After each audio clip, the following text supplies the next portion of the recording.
Hello, and welcome to the History of Africana Philosophy by Chike Jeffers and Peter Adamson, brought to you with the support of the King's College London Philosophy Department and the LMU in Munich, online at historyofphilosophy.net.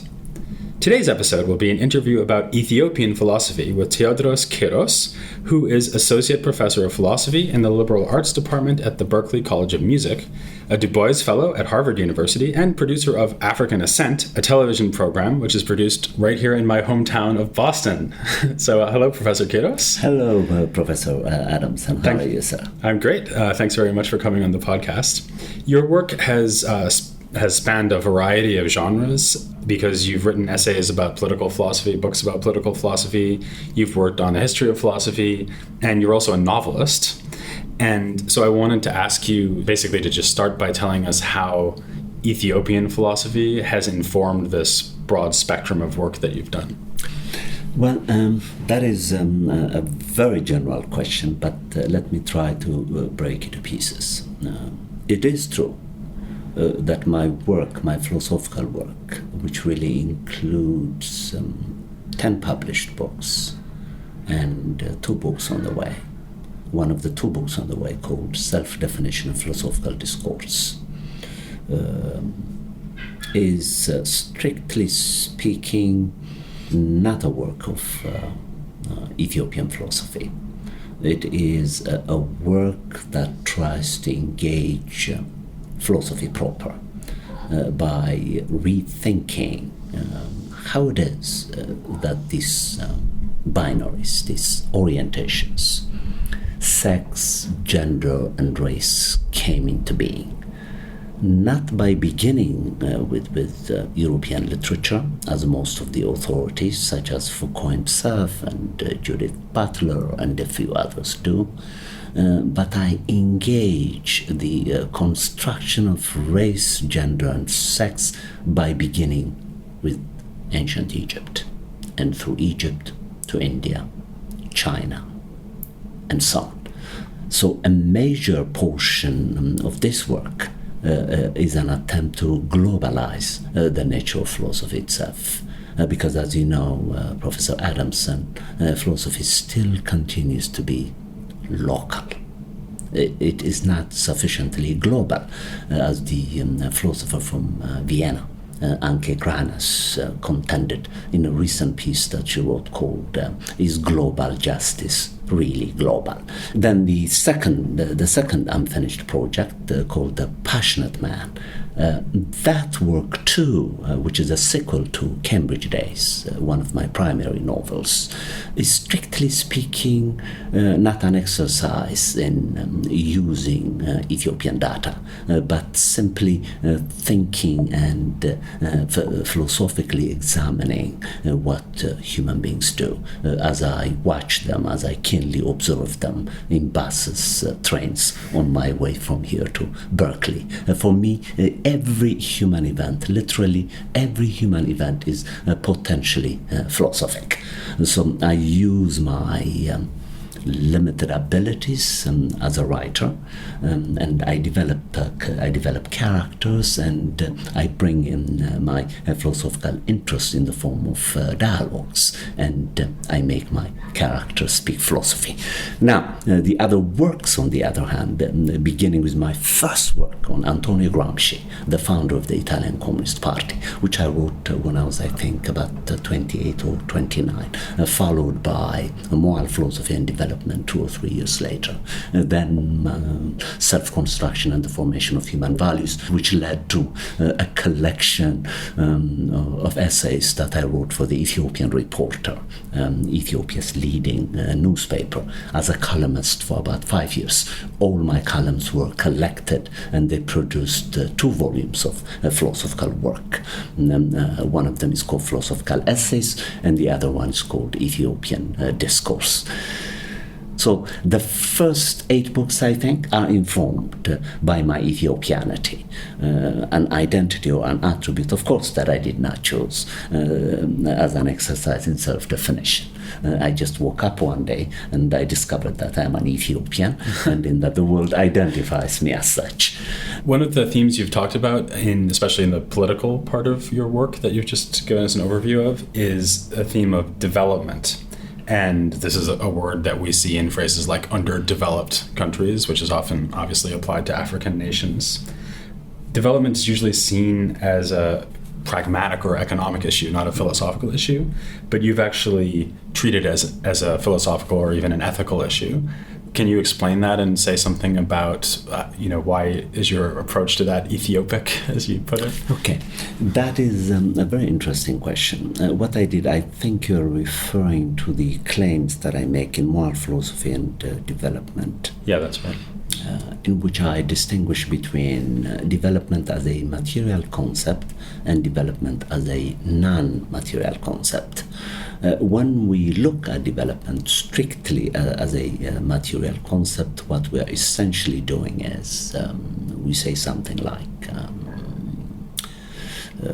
individuals and the places in which they live who have managed to develop appropriate technologies, appropriate techniques of farming, appropriate techniques where service industries are available of managing them with the conception of the technical and technological development that the West has already galvanized, which has become a kind of global standard, and then we judge the activities and the histories of these people by judging them against the attributes of technique and technology.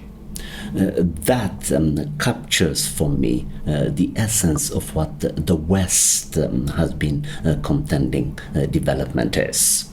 I contend, but development is much richer than that. The way individuals and the societies in which they live raise their children, the way that they deal and interact with their neighbors and friends, most particularly the way they interact and deal with human beings who are not related to them by blood, but manage to somehow develop the possession and the appropriate practice of generosity, of kindness, of care, of empathy, and of compassion when they deal with human beings are also facets of what it means to be developed, profoundly speaking. But this idea of development in the non-material sense has been neglected and marginalized by proponents of the idea of development in the West. Very few philosophers, even now, I contend, do not take certain villages, certain village practices, certain norms, certain passions and interests that individuals have in small knit communities that reflect the way they deal with these human beings to be measures of what it means to be a human being, which we must respect and applaud, but rarely do we do so. Do you think that there's even a kind of antithesis or competition between these two conceptions of development? Because what you just said is, well, it's one thing to, increase your GDP, yes, increase economic output, let's say, and it's another thing to actually have people in your country be happy and have, flourishing interpersonal relationships and so on. But I can imagine someone might say, oh, yes, Professor Kiros, you're right, but let's strive for both, right? I wonder actually, behind what you just said, whether there is an extent to which the strive to maximize something like economic output might actually undermine some of these traditional values that you want to emphasize more. I think you said it quite well, and that's exactly what I was hoping to say, and I thank you for saying it for me. That's exactly what we do, as a matter of fact. And then we blame individuals who, in the process of exercising these moral virtues, that's why generosity, magnificence, kindness, caring for others, expressing empathy, compassion, so forth and so on, in the end are. But if they don't translate in the existence of actual GDPs, actual capital, then individuals who have these virtues are simply shunned. They are contrary to the way they should be treated. In fact, they're treated as failures. These are individuals who do not know how to generate and manipulate capital. And I think, if I understand you correctly, we have a sort of disconfigured the relationship between being a good human being and being good to the degree that you produce capital, which, of course, some proponents of this vision argue would produce the self-mastering individual. As you know, Frederick Douglass and many others before him have been critiquing this idea of self-mastery, which is divorced from the commitment and responsibility that we have to care for others, even at the expense of reducing GDPs, if it translates into making, as he put it, other human beings happy. And if you're doing this work as a political philosopher, how do you see the contribution that the kind of great figures of Western political philosophy can make here? Because in your work, you actually also do draw on like Marx and Smith, and you studied with John Rawls, a famous political philosopher at Harvard. But on the other hand, you're critiquing this kind of standard Western economic theory. Is that just because you're a Marxist, or is it? I mean, I guess what I'm asking is, what's the relationship here between these kind of great so-called Western political figures and the cultural values that you're drawing on from the Ethiopian tradition? Okay. If you recall, in Moral Philosophy and Development, there is a chapter there on Adam Smith. What I do with Adam Smith there is I try to bring these two facets of development together. On the one hand, as you know, Adam Smith famously articulated the idea of the invisible hand, which does miracles by itself, and one simply accepts the consequences of these miracles, since in the end we do not know exactly how the market does certain things, particularly when it does them right. Mm-hmm. But then the same Adam Smith also draws from Scottish moral philosophy and contends, but there is a limit to what the market could do for us. Moral virtues such as compassion, sociality, and kindness, in fact, are invisibly limiting conditions on the excesses of the market. When the market cannot do certain things invisibly right, then if these virtues, compassion, kindness, and generosity, are still intact in the self, then what the market does could be controlled by what the market cannot do, namely the existence of these virtues that certain human beings stay away from practicing, thinking that these are the virtues of the poor. So you don't want to reject the kind of relevance or value of these famous Western philosophical works on politics. You want to go into them and maybe find underexploited resources. Absolutely. Right. In the case of John Rawls, whom I fondly remember, one of the most ethical human beings whom I have had, not only was he handsome, he was gentle, he was patient, he was kind, and of course very, very sharp mind. But to my great dismay, I learned, after I studied the theory of justice, that Rawls actually never sat down and read Marx before he developed the theory of justice. Because like philosophers before him, he did not think Marx was sufficiently philosophical or of philosophical interest to inform his work of justice. And then how is it possible to neglect Marx and then call your work Aristotelian when Aristotle himself was the first who developed these neat distinctions between use value and exchange value, which he develops in his metaphysics, to which Marx and Hegel both went back to examine the market. Mm-hmm. I was stunned when I discovered that Rawls did not even engage, forget Capital.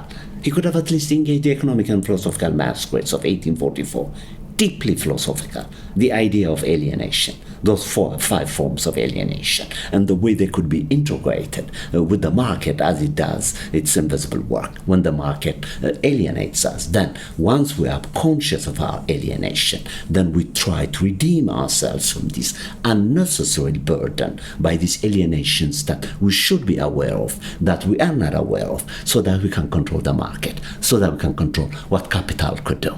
And you're quite right. It's my interest in Marx and my knowledge in Marx, most particularly my familiarity. Well, I should say knowledge. I think I should give more credit to myself for the extraction of surplus value, for example, at the point of production. That made it possible for me to even develop the idea of development as a moral concept. Mm-hmm. You see, Marx is very present in every thing that I have done thus far. Okay, so obviously, as a political philosopher who's from Ethiopia, you've drawn on these non-Ethiopian sources very extensively in your work. Let's now turn to some of the Ethiopian sources that you've drawn on, and these actually are the same texts that we've been covering in the last few episodes. And maybe we can start with these works that were translated from other languages into the Ethiopian language of Ge'ez.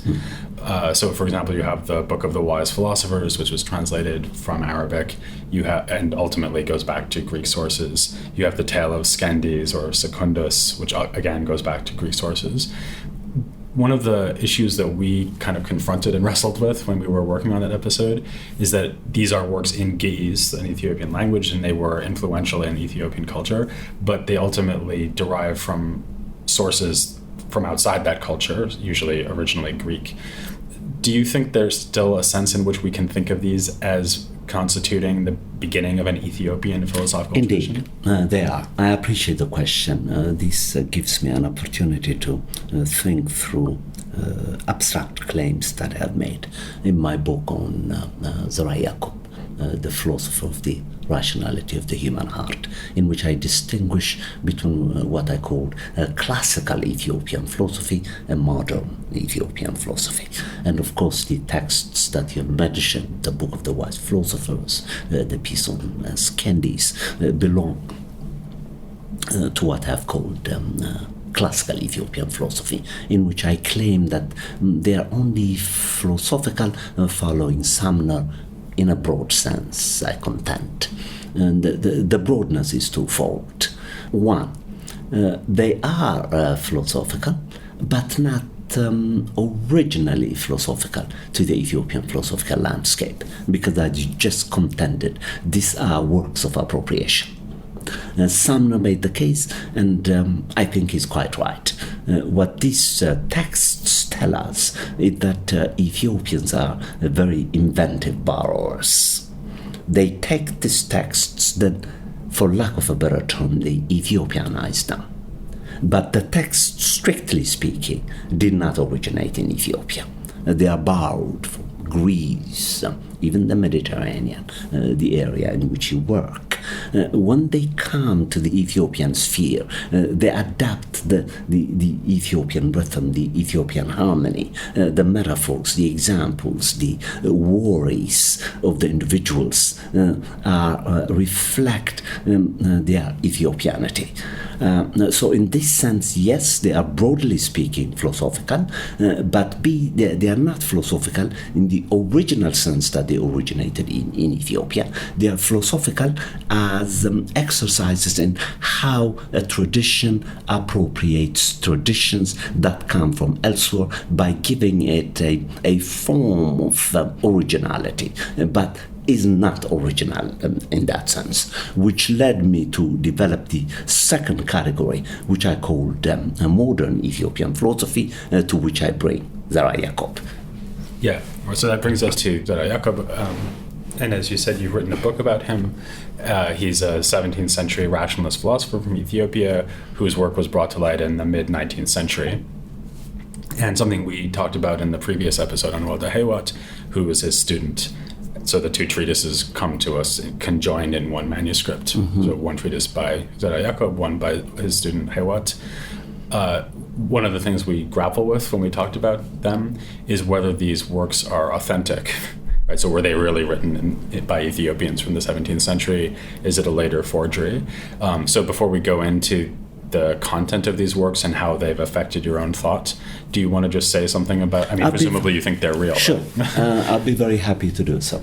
As you know, the debate on the authenticity of the Hatata and, of course, the Walda Hewat text, which is an attempt at developing social ethics out of it, after Zera Yacob did the groundwork, has been questioned. Sumner was the first foremost Ethiopian philosopher. I knew Sumner very, very well. We were friends when he was alive.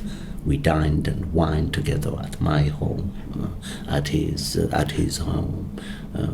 Each and every time I went to Ethiopia, Sumner couldn't wait until he welcomed me at the airport. He liked me. There is a joke. When he first met me, he told me right to my face, I envisioned Teodros to be a small man. So he saw me as this tall folks, man. Teodros is not a small man. Yes, exactly. But that was his vision, and then that led to a lifetime friendship. I used to go to Canada to visit him. To make a long story short, so the claim that he makes is quite convincing to me, that the Hatata couldn't possibly have been written by Padre Urbino. He contends because when we compare his mastery of Gies with that of the Hatata itself, I made sure myself that I read the Hatata in Gies. Additionally, I made sure when my mother was alive that we enlisted the services of two highly competent Ethiopian priests whom we brought to our home. We gave them about 2-3 weeks with Ethiopian tage, which is our local honey drink. They would hang out with us. I remember all this very fondly. For 2 weeks struggling with the Hatata, and they gave me a translated version of it, which I have in my possession. And so you don't think there's any way that... So Urbino is this Catholic priest who discovered them, and so the question is whether he forged them or whether they were original texts from the 17th It's remarkable that Conti Rossi, I think, the 20th century famous Italian scholar, who is contending that Father Urbino, who lived 200 years later, the Hatatas were published, I believe, in 1667. Urbino was living in Ethiopia in the 19th century. And so how is it possible for him to recount the battles, the tensions between the Jesuits and the Ethiopians, the two emperors, Susionos first, who converted to Catholicism, and his son Fasilidas, who came to power, during which time then Zera Yacob decided to release himself from the bondage to that cave, in which he tells you he developed the idea of what it takes to be a philosopher. And now here Conti Rossi is contending 200 years later, Father Urbino could write from his imagination in the absence of the actual data, where the Hatata reflect the data, the metaphors, the rhythm, the language of the Hatatas is profoundly Ethiopian. Mm-hmm. Yeah, I think if it... I hope I'm not making a very defensive case for it. I don't know. I don't know Ge'ez, so it's hard for me to say, but from the reading I did, I would say that if it's a forgery, it's one of the greatest forgeries in the history of mankind. Exactly. So. It is as if only someone as perfect as God, since we attribute perfection to God, could possibly produce a forgery like that. So your book on Zera Yacob is called Zera Yacob, Rationality of the Human Heart, and you obviously touch on many themes from the Hatata, the treatise by Zera Yacob, but I actually wanted to ask you about the title, because it seems sort of counterintuitive. Usually, people often talk about the difference between following your heart and thinking with your head, right? Correct. And on the one hand, there's a very literal sense in which Zera Yacob thinks that the human heart is the seat of rationality, because he follows Aristotle in placing reason in the heart, which is kind of surprising for a 17th century thinker. But on the other hand, he also situates the emotions, the passions in the heart. He thinks of the heart also as the seat of prayer to God. And I think it's especially coming from Greek philosophy, which is something that I think about a lot. There's often a very strong contrast between rationality on the one hand and emotion and the passions on the other hand. So to me, it's very interesting that he would have put both of these in the same organ, as it were, or not as it were, literally the same organ of the human body. Do you think that that tells us something about Jacob's approach to the whole concept of rationality? Precisely. I think that's what he thought he was doing. What is not clear to my mind is this, and I'm still thinking through this, and I'm not completely satisfied. Was he using lubona, which is the term for heart, broadly understood, as a metaphor to capture what you refer to as the emotions, and implicitly distinguishing them from the precision of the brain and what the brain produces? Was he even aware that there is a distinction to be made between what the brain does versus what the heart does? Or was he subordinating what the brain does to a limited degree to what the heart does so broadly and so comprehensively? In short, is it possible for Zera Yacob to have thought that the heart, broadly understood, is both a transcendental organ and a physical organ, in the same sense that the brain cannot be? Because we're so accustomed to thinking of the brain to be, strictly speaking, a physical organ. Well, the heart, and it couldn't be an accident that the ancient Egyptians, for example, developed the practice of literally sucking out the brain, thinking that it's a dispensable organ, whereas the heart was so precious for them. Why is it that the Egyptians thought so highly of the heart, but did not think equally highly of the brain? Might it be because their scientific knowledge was so limited that they did not know what it is that the brain actually did, in contrast to the heart that they had studied? This is a position that one could take. I don't take that claim seriously, because Egypt was also scientifically, from what we know, highly developed. If they were sufficiently developed to know much about the heart, I assume that they are equally sufficiently developed to have wanted to know something about the brain. And my contention is that they did, and yet they made a choice between privileging the heart and not so privileging the brain. I am wondering if in the mind, in the soul of Zera Yacob, to be consistent,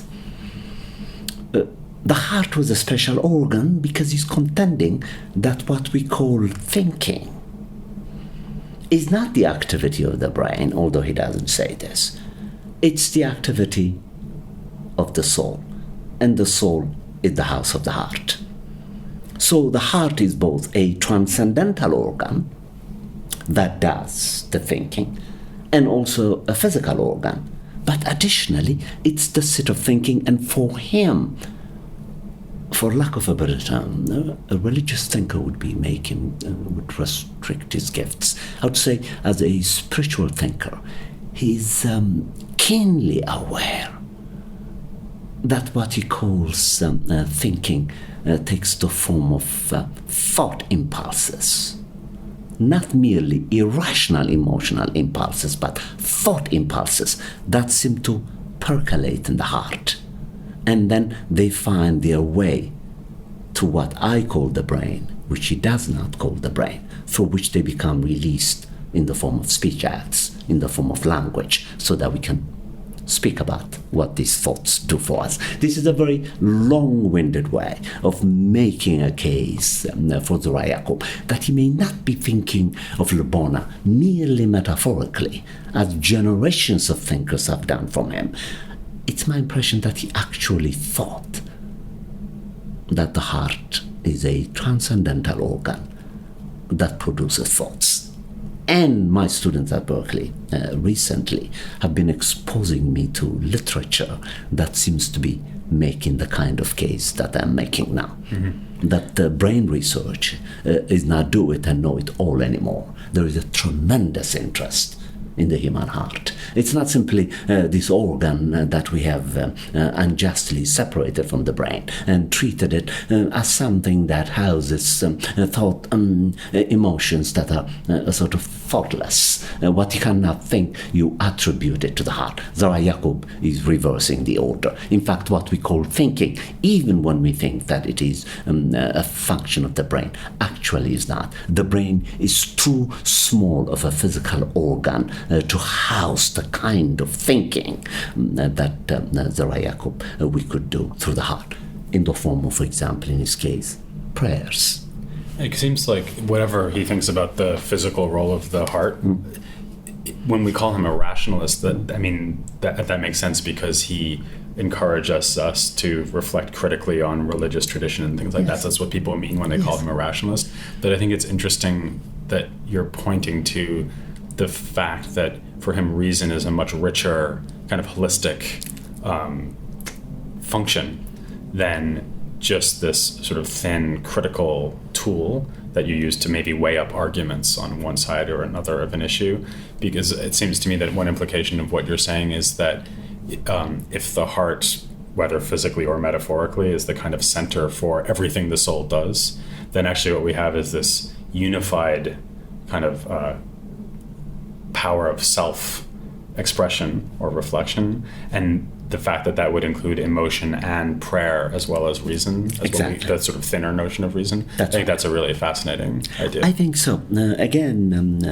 Peter, if I do a sequel to the book on Zera Yacob, I might want to take a few courses at Harvard from the biology department to know much more than what I do about the heart, so that I could understand both exactly what the heart does and what the heart does not do.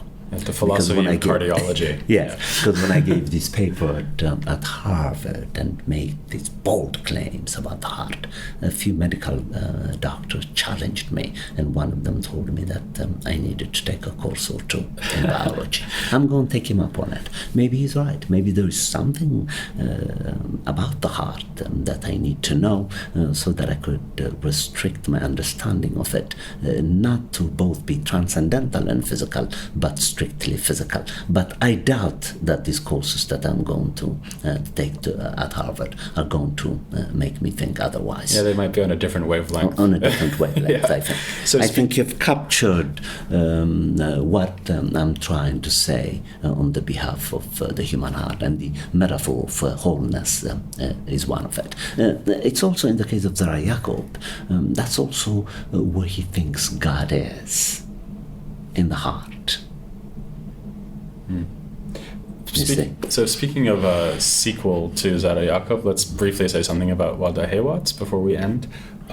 He did write a sequel to the Hatata of Zera Yacob, and you said a few minutes ago, I think you said that it's a work on social ethics, which extends what Jacob's doing. Yes. So do you see him as really just applying Jacob's ideas in a different context, or do you think that there's some degree of disagreement between the two of them? My impression is that there is a disagreement between these two. Because Zera Yacob is jettisoning tradition completely. Remember, he says, when I left and decided to live in that cave, he said, this was the best decision that I had made. Because when I lived outside of the cave, human weaknesses, which took place in the form of unnecessarily unreasonable wars in Ethiopia, among Ethiopians themselves, between the Ethiopians and Jesuits, including the Ethiopian priest who betrayed him, who gave him to the Jesuits, gave him an understanding of human beings, that he says, as essentially liars, sluggish, he says, lazy, and deeply disappointing. Was what I learned, he tells you, in that cave for 2 years, with the transcendent as my companion, is a knowledge that I could not have gained if I had remained outside. He had made, I think, an original claim for us philosophers that we need to stay away and think in solitude, alone, in order to create something useful, because there is something that the companionship of human beings does to us. Among other things, we become easily vulnerable to their prejudices, their provinciality, their narrow-mindedness, and they don't give us an opportunity to exercise what we could do and think through the transcendental gift, namely the endowment of intelligence, he says.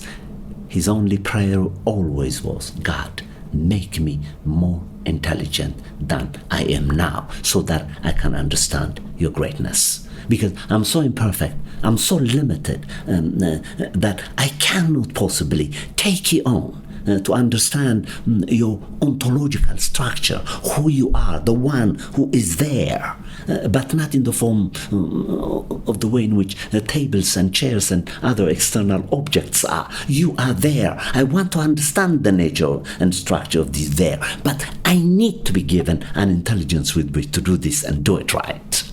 And for this, I need to jettison human beings, the traditions and the customs that they have established. Whereas Haywood is more apt to say, well, follow tradition. Of course. Yeah. In fact, he draws from the appropriated versions of the classical Ethiopian tradition. Skender, the Book of the Wise Philosophers, he's filled with them, with these appropriated, not critically thought through metaphors and examples that corrode the Book of the Wise Philosophers, Skindis, and other Ethiopian classic texts, because they are embedded in tradition and custom and in unthought through rituals. Zera Yacob is breaking through all this and saying, no, I'm going to use this God-given intelligence that I have, Amuro, and use it to think for myself, and hopefully the outcome of my thoughts might be, it's very humble, of benefit to others. There is no proselytizing in Zera Yacob. I hope I'm not developing a hagiography. I have to be very careful. So you see him as a much more radical thinker than Haywood. That is, in fact, what led me to make these radical distinctions between classical Ethiopian philosophy and modern Ethiopian philosophy. Modern Ethiopian philosophy is modern in the deeper sense. Why is it modern? It is modern because for the first time, an Ethiopian thinker is committing suicide, as it were, against rituals, customs, and traditions, and going after Ethiopians, the Jesuits, and continuously contending. No, I'm going to use my own God-given intelligence to figure things out. Okay, that's actually really interesting, because it suggests that Haywood was kind of returning back to the classical Ethiopian tradition that Yacob had rejected to some extent. I think so. You, the authorities, you and Chike have done the work. Well, you and Chike might be. Yeah. So that's what I think, Professor Adamson. But I don't want to dogmatize this. I don't like dogmatizing arguments. Do not confuse the passion for the arguments with dogmatizing them. Right, Zera Yacob wouldn't like that anyway. No, not at all. No, not at all. Okay, well, thanks very much then to Teodros Kiros for coming on the podcast. That was a great discussion of Ethiopian philosophy and how it's influenced his own work. So thank you very much. Thank you very much. We'll next be turning to philosophy in the Islamic culture of sub-Saharan Africa, and that will be occupying our attention for the next few episodes. So please join me and Chike for that here on the History of Africana Philosophy.